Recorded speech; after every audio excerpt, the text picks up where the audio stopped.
औज़ुबिल्लाहिमिनश्शैतानिर्रजीम बिस्मिल्लाहिर्रहमानिर्रहीम। अस्सलामुअलैकुम dear students, उम्मीद करता हूँ कि आप सब खैरियत से होंगे। मेरी दुआ है कि अल्लाह आपको हमेशा मुस्कुराता और हंसता खेलता रखे। यहाँ भी रहें, खुश रहें, आबाद रहें और दूसरों की खुशियों का ख्याल रखें। तो आज का हमारा लेसन है नुक्ता। नुक्ता एक बहुत अहम चीज़ है जिसको आज हम सीखने जा रहे हैं। नुक्ता माकूस या चौखटा नुक्ता। नुक्ता माकूस। तो नुक्ता लगाने के लिए आपने इस तरह लाइनें लगा लेनी है। आपने प्रैक्टिस के लिए इस तरह लाइनें लगा के, तो ये जो एंगल है 90 का बन रहा है, तो हमने नुक्ते के लिए जो एंगल करना है वो है 45 का।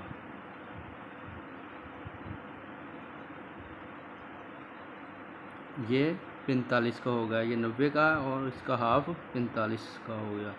तो हमने यहाँ से शुरू करना है नुक्ते को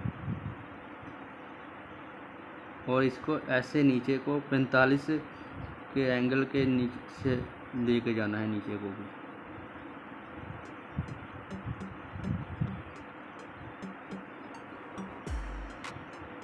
ऐसे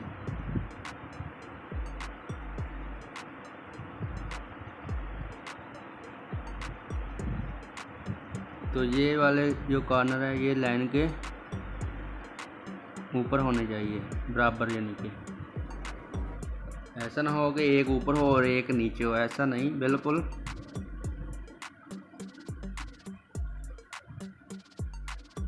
बराबर होने चाहिए।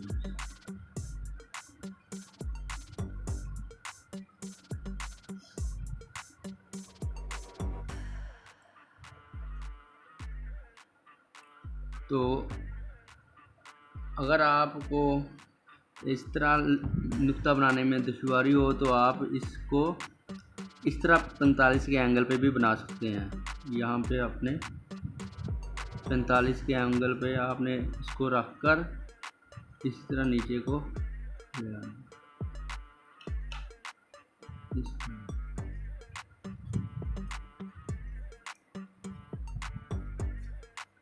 ये आपकी मर्ज़ी है, आप जैसे चाहें ऐसी प्रैक्टिस करते रहना है। आपने बार बार लिखना है ऐसे ऐसे।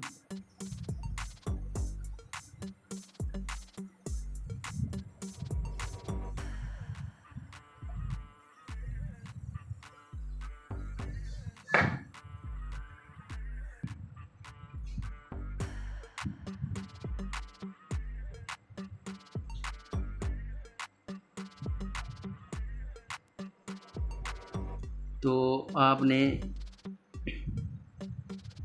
ये ध्यान रखना है कि आप ये जो इनके कॉर्नर है आपने बराबर रखने हैं इस तरह।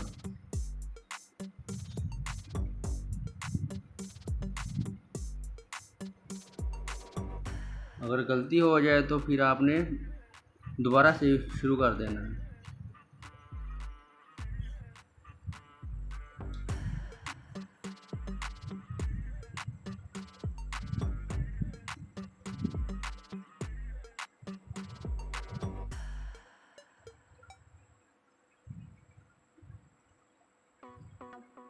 और आपने ये भी ख्याल रखना है कि अगर ये जो कट है हमारा, ये हर साइड से बराबर होना चाहिए।